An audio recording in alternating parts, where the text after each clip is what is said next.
Parsha Va'era. God spoke further to Moses and said to him, I am Adonai. I appeared to Abraham, to Isaac, and to Jacob as El Shaddai. Yet by my name Adonai, I did not make myself known to them. I also established my covenant with them to give them the land of Canaan, the land of their pilgrimage where they journeyed. Furthermore, I have heard the groaning of Bnei Israel, whom the Egyptians are keeping in bondage. So I have remembered my covenant. Therefore say to Bnei Israel, I am Adonai, and I will bring you out from under the burdens of the Egyptians. I will deliver you from their bondage, and I will redeem you with an outstretched arm and with great judgments. I will take you to myself as a people, and I will be your God. You will know that I am Adonai your God, who brought you out from under the burdens of the Egyptians.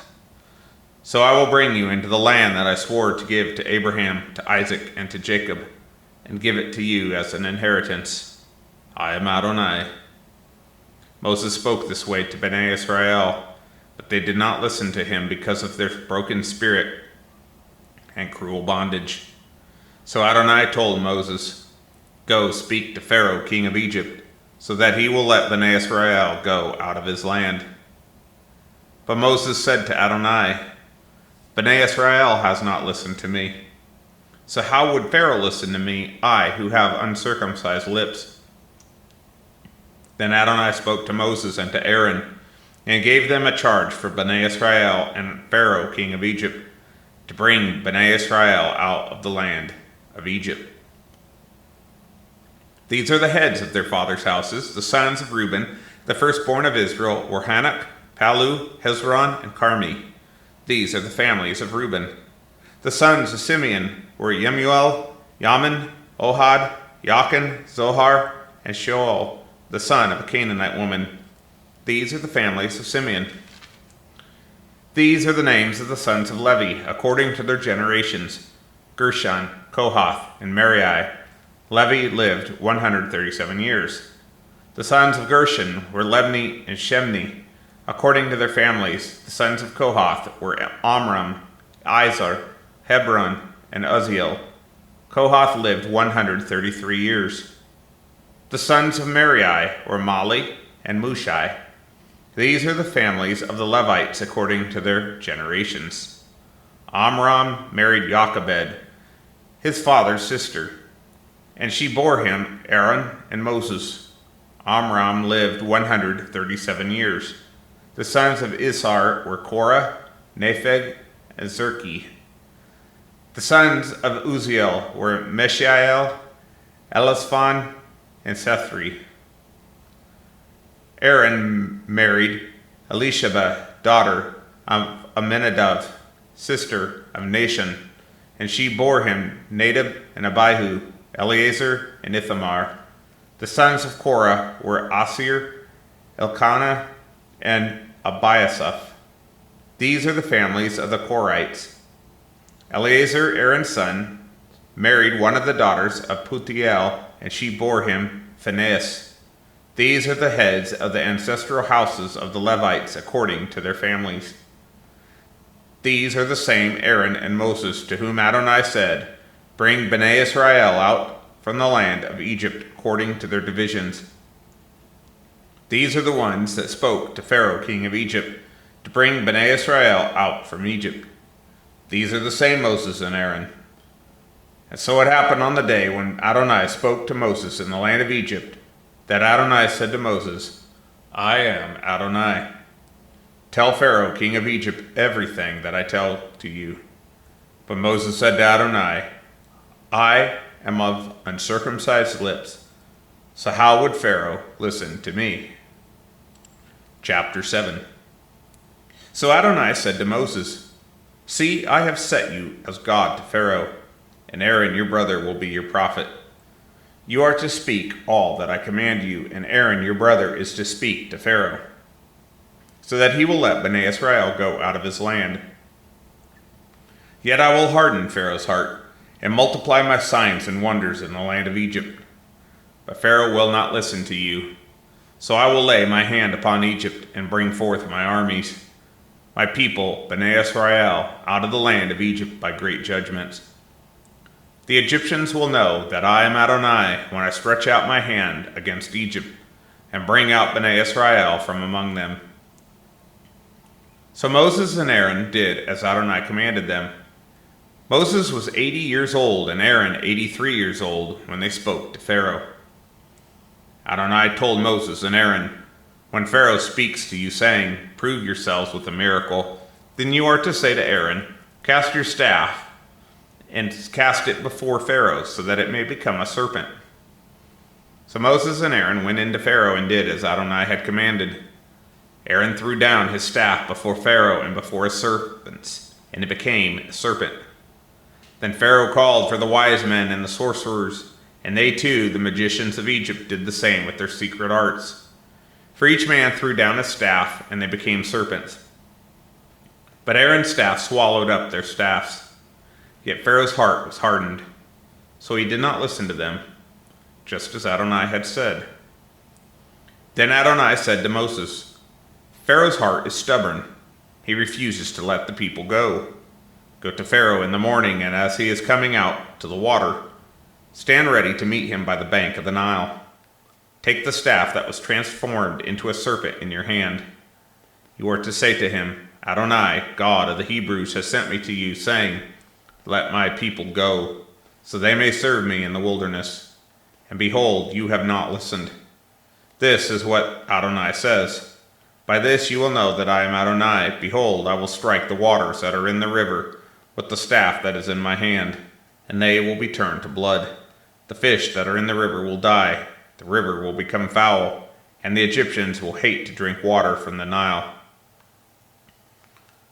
Adonai said to Moses, "Say to Aaron, 'Take your staff and stretch out your hand over the waters of Egypt, over their rivers, over their streams, over their pools, and over all their ponds, so that they may become blood. There will be blood throughout all the land of Egypt, even in wooden and stone containers.'"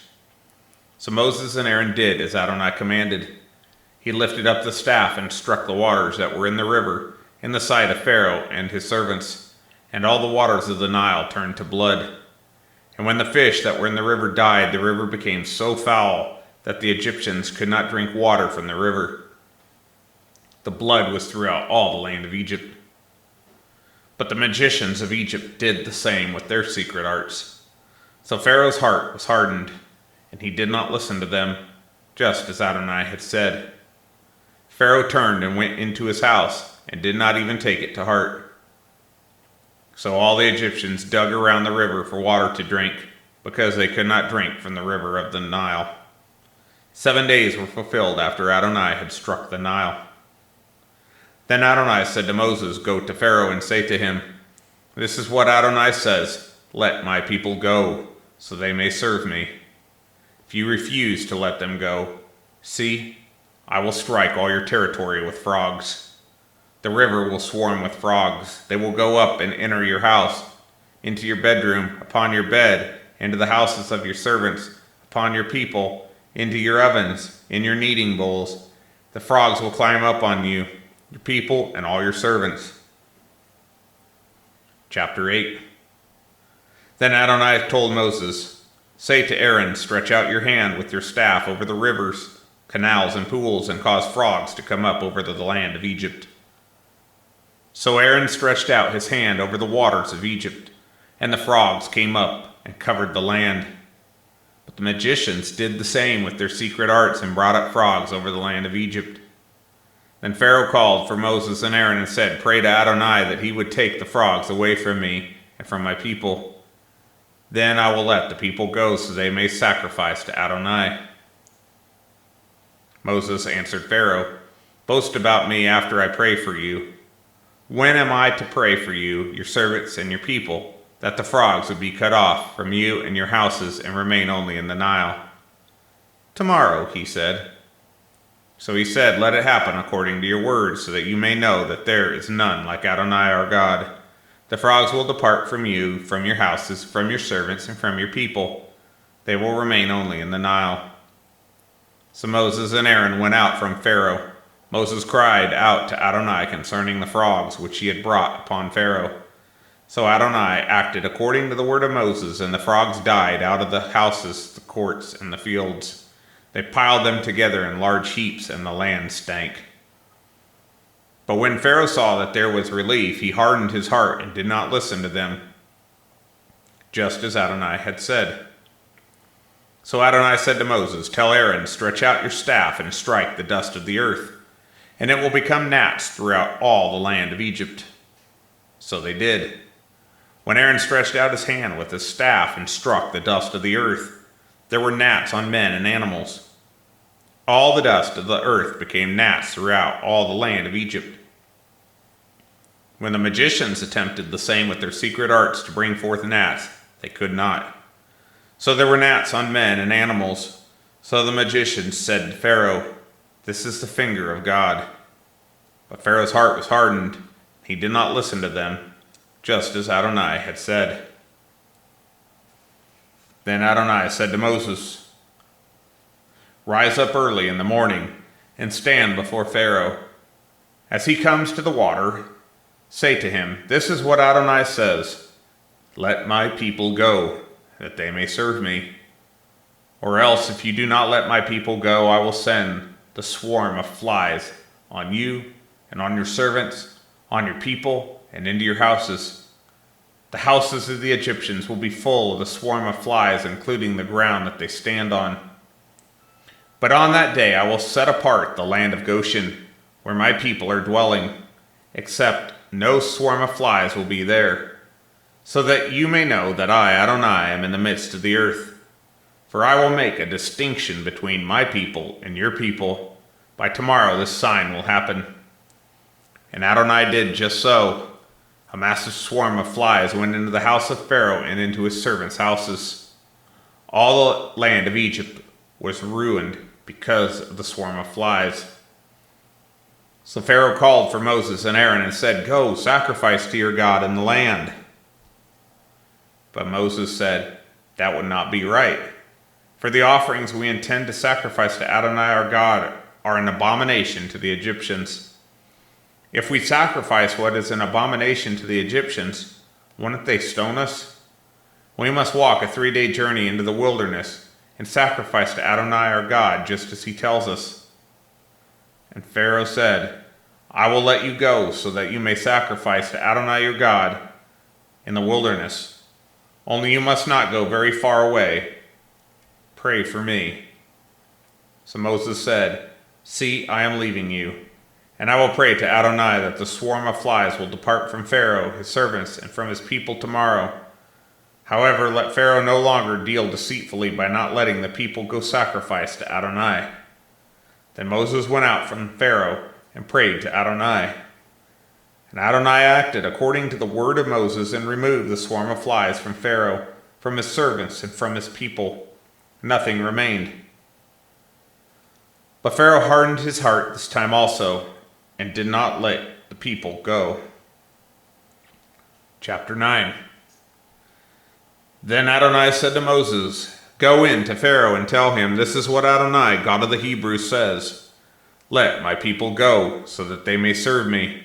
For if you refuse to let them go and hold them still, behold, the hand of Adonai will fall upon your livestock that are in the field, on the horses, donkeys, camels, herds, and flocks. There will be a crushing plague. But Adonai will make a distinction between the cattle of Israel and the cattle of Egypt, and nothing will die that belongs to Bnei Israel." Also Adonai set a specific time, saying, "Tomorrow Adonai will do this thing in the land." Then the next day Adonai did the deed, for all the cattle of Egypt died, yet of the cattle of Bnei Israel not one died. When Pharaoh inquired, there was not so much as one of the cattle of Bnei Israel dead. But the heart of Pharaoh was stubborn, and he did not let the people go. Then Adonai said to Moses and Aaron, "Take handfuls of soot from the furnace, and have Moses throw it heavenward in the sight of Pharaoh.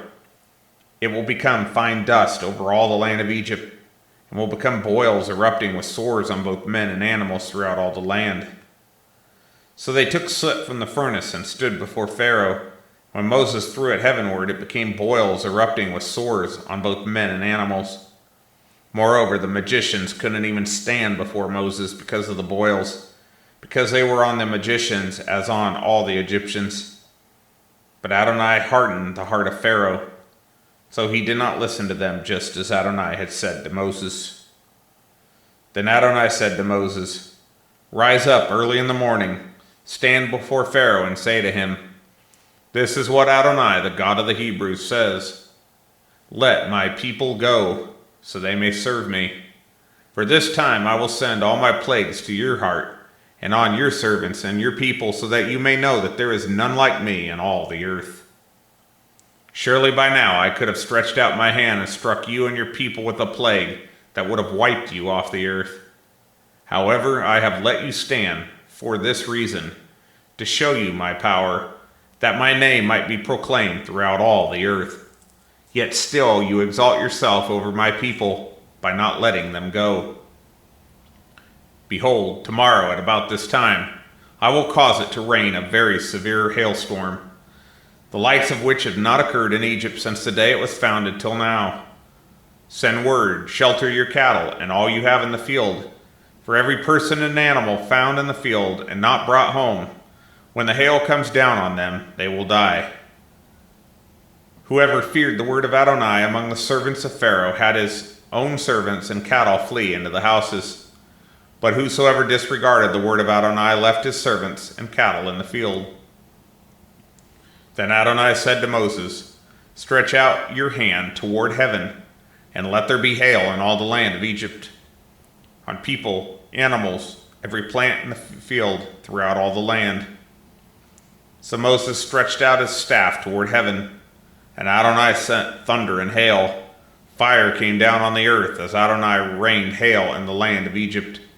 The hail fell very severely, with fire flashing up amidst the hail, the likes of which had not occurred in the land of Egypt since it became a nation. The hail struck down everything that was in the fields, both men and animals, all throughout the land of Egypt. It also struck every plant of the field and broke down every tree. Only in the land of Goshen, where Bnei Israel were, was there no hail. So Pharaoh called for Moses and Aaron, and said to them, "I have sinned this time. Adonai is righteous, while I and my people are wicked. Pray to Adonai. There has been enough of God's thunders and hail. I will let you go. You don't have to stay any longer." Moses said to him, "As soon as I am gone out of the city, I will stretch out my hands to Adonai. The thunder will cease, and there will be no more hail, so that you may know that the earth is Adonai's. But as for you and your servants, I know that you do not yet fear Adonai Elohim." The flax and barley were destroyed because the barley was in the ear, and the flax was in bloom. But the wheat and the spelt were not destroyed, because they ripened later.